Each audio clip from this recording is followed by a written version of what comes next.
सुरक्षित असल्याची माहिती मिळत आहे.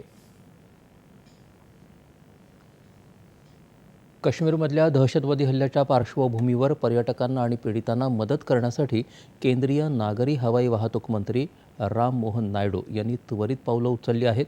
नायडू यांनी गृहमंत्र्यांशी संवाद साधला आणि ते संबंधित अधिकाऱ्यांशी समन्वय साधून परिस्थितीवर 24 तास लक्ष ठेवून आहेत. तात्काळ मदत उपाययोजनांचा एक भाग म्हणून श्रीनगरहून दिल्लीला 2 आणि मुंबईला 2 अशा 4 विशेष विमानांची व्यवस्था केली आहे. तसंच पुढील गरजा पूर्ण करण्यासाठी अतिरिक्त विमानं सज्ज ठेवण्यात आली आहेत.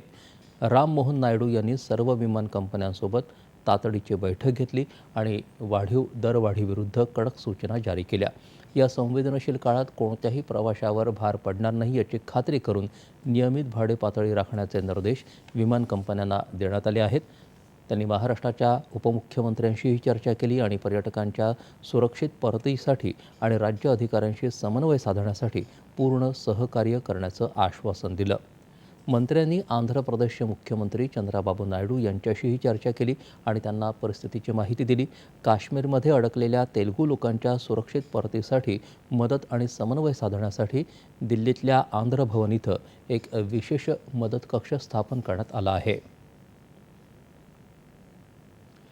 आज संध्याकाळपर्यंत संतोष जगदाळे आणि कौस्तुभ गणबोट